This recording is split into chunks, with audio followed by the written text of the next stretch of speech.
the fact that a particular person failed a particular course or the entire class failed the course doesn't mean you should fail a course. In my 100 level, first and second semester, God gave me 5.00 GPA and CGPA. Welcome guys, welcome back to my channel.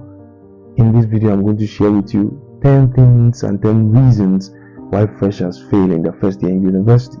Because you get to realize that people fail in the first year not because they are not intelligent, but probably because of ignorance of how the university system works, ignorance of the dynamics of achieving academic excellence, or misplaced priorities. And according to statistics, only about 20% of freshers do well in their first year.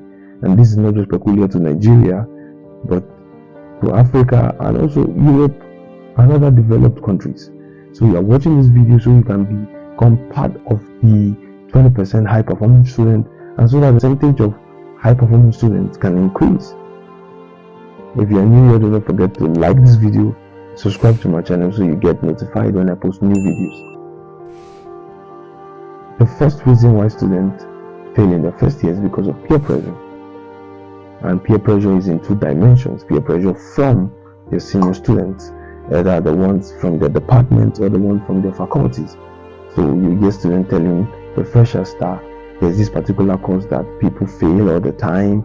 No matter what you do, how hard you read, you still get to see how difficult the lecturer is, and all of these things begin to make these students to become afraid of this particular course, and their mindset begin to set in that direction for them to perform very low in that course. But in truth, these seniors could be telling you all of these things from the standpoint of sincerity, but most of the time they give you incomplete information, because at the end of telling you that this course is difficult, they should be able to tell you to meet someone that will put you through so you can get a good score in this particular course. Because no matter how difficult it is, there's someone somewhere that usually gets it right. So they should be able to recommend you to a textbook or a person that will put you through so you can perform well in that particular course. And the second dimension of peer pressure is the one coming from your core 100 level students, your core freshers, the ones that came together with you. So they claim to know the university system even more than those that have been in the system. So anything you do, anything you say, they try to correct you and tell you this is not correct, this is wrong, and you look immature in their very before, and this begins to dampen your confidence. You no longer believe in yourself, you no longer believe in your words. This can truly affect freshers in the university. They are reading to impress, so they have this illusion of always having a book open in front of them, or those other persons that are always asking and answering questions in class. These are not just the keys to achieving academic excellence, though it's part of it. Don't get me wrong now, because personally I ask a lot of questions in class, but I'm asking from the standpoint of gaining deep understanding to what is being taught, not because I want to impress my classmates. I don't have time for that.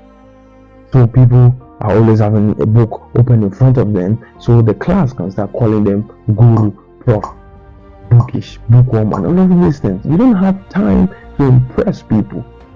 If you are reading, you should truly be reading, because sooner or later the test and the exam results will soon be released, and then we'll find out those that truly have been reading.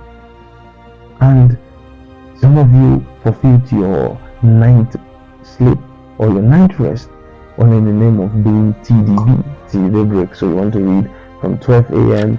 to the next morning, and you know too well that as you are leaving the hostel to class, you are either going to get the gist or be on social media, waste time or sleep, and your roommates are thinking within themselves that you've left to go and read, but in truth you have been wasting your time. This leads me to the third point, which is following the crowd. You don't need to follow people to adopt the kind of method you are using to study. You need to find your own method, and that is why you need to start studying on time, so you can experiment different study methods, different study patterns, to know which one works for you, to know if you are more comfortable reading in the morning, in the afternoon, or in the evening. Do not follow the crowd. find what works for you. TDB is not just the key to academic excellence. One of the keys is provided I cover all the materials required in a particular course, then I should be able to get good score. The time I study these courses doesn't matter. It can be in the morning, afternoon, or evening. So let me shock you. In my 100 level first and second semester, God gave me 5.00 GPA and CGPA. I never did TDB, reading from 9th through to the morning. Mine was just to prioritize and have a detailed timetable that would help me through and study what I need to study. Find what works for you. Aim too low. So someone is coming to the university with a mindset of graduating with a second class upper, and most of the time they will end up graduating with a second class lower, because we sometimes, or most of the time, fall a little bit lower than our aim. That is why we need to aim very high, so just in case you miss, you still be close to the range of what you planned for. And a wise man once said, aim for the moon, just in case you miss, you still be among the stars. Aim for 5.00, aim for first class, because first class is an advantage. It gives you access to so many things, which I'll be covering in subsequent videos. So aim very high so you don't perform poorly in your first year. It's because of abuse of freedom. So as they resume, nobody cares if you attend classes anymore. Nobody cares if you copy notes. Nobody cares if you do assignment. Nobody cares when you sleep, when you wake up, where you sleep, and all of these things. University, you are now free to do anything you want. That is why it's called the university. Then people abuse this freedom because you get to have some free time. Sometimes you are not having lectures, sometimes you are not having assignment to do, and all of these things. You now need to intentionally use this time to develop yourself and do other in-depth studies. But instead, students waste this time gisting, chatting, going for parties, clubbing, and all of these things, and it is affecting them, which will in turn waste their time and affect their results. Before we continue with the next point, do not forget to like this video and subscribe to my channel. Click the bell icon so you get notified when I post new videos, because in this channel I share secrets on how to achieve academic excellence, tips on personal growth, personal development, etc. So make sure you subscribe. The sixth reason why students perform poorly in their first year in the university is because of ignorance as to why they are in a particular department.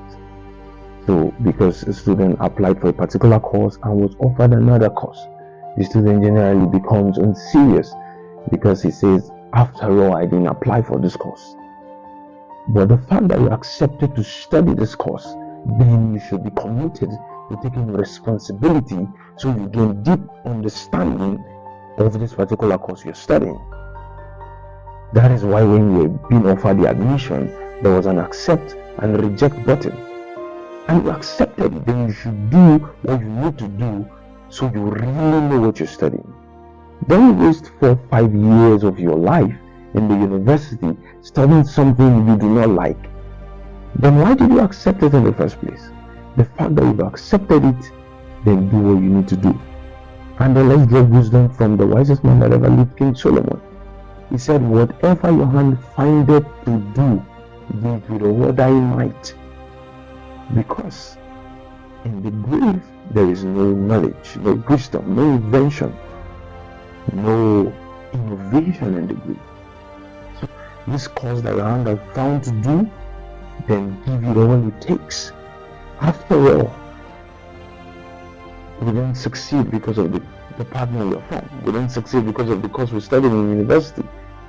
Education is an advantage, but it's not about what we study in the university. Okay, before we get to the next point, let me give you an example here. I know of a man in Lagos doing very well. He studied law in the university, and right now he's a real estate developer. His company is worth over $100 million. It's not about what you studied in school. What do you know? It's about knowledge. It's about understanding, not necessarily what you studied in school. But make sure what you studied in school, you know it to the fullest. low self-esteem. So the moment you resume school, 2 weeks, 3 weeks into resumption, you begin to see the intelligent ones, you begin to see the wealthy ones, the beautiful ones, and you feel intimidated. You feel like you are not part of this thing, and you begin to chase shadows. Your gaze leaves academic excellence and you're focusing on something else. This will affect your overall performance in the university. Know why you're in school, focus on why you're in school, and forget about all of these things happening in the university. Also, freshers are referred to as JJC, Jambito, Jambite, and all of these nomenclatures. This can affect your mindset. This can do something to your mind, right? But ignore all of those things. Focus on the reason why you're in the university. Wrong associations.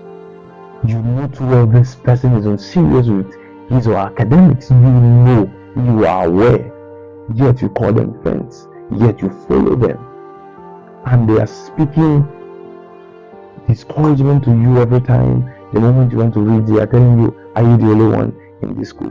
Are you the only one pursuing the first class? They dampen your quest and your desire to be a high achieving student.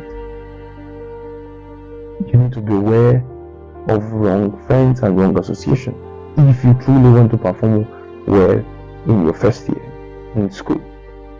The ninth reason why students perform poorly in their first year in the university is because of ineffective note taking. Now I will not dwell too much here because I have a video where I explain in detail how to take really good notes that are comprehensive and will help you do well in tests and exams.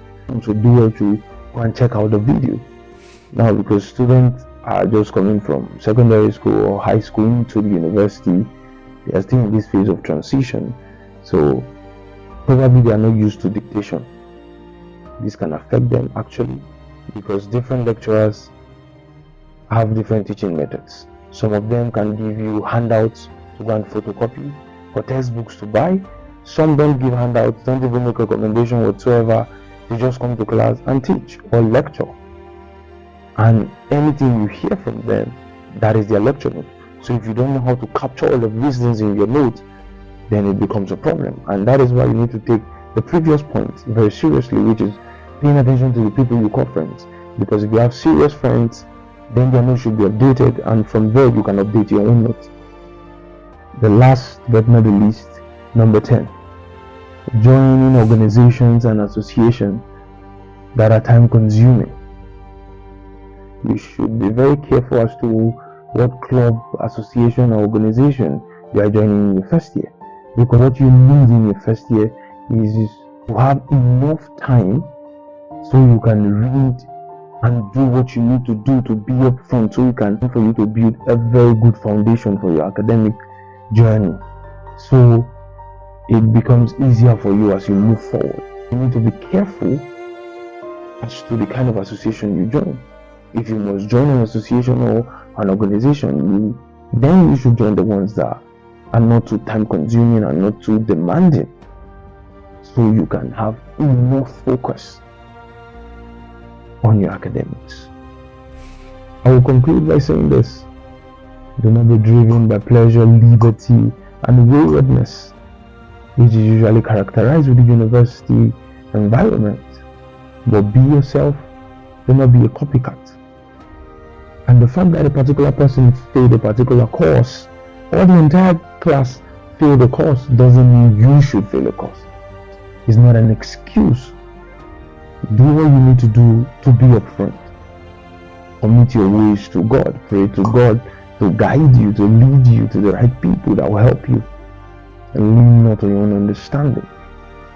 It's not of him that willeth, not of him that runneth. It's of the Lord that showeth mercy. So bear your name, avoid distractions, pay the price, learn the dynamics of time management, and you'll be just on your way to academic excellence. Thank you so much for watching this video to this point. I really do appreciate your time. Thank you so much.